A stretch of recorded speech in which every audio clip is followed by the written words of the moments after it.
Iniikutan pala nila, nagkakarga sila. Tapos tingnan na rin natin nga. Ay, marami ano. Saan kaya pupunta to?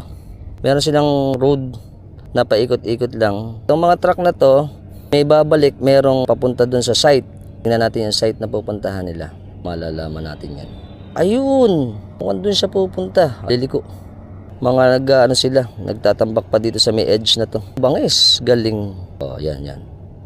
Ito sila. Ayun. Galing. Amazing.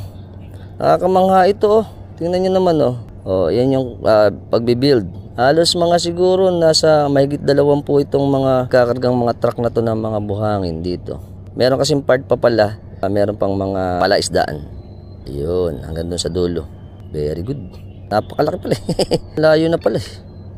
Ito na ang kalakihan na uli natin. Tapos dito na yung Bulacan eh. Yun.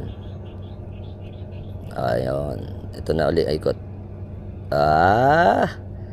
Yun, yung way na yun. Yun ang Bulacan. Yun. Gusto nyo yung video natin, share nyo na rin. Until next time mga Tropax!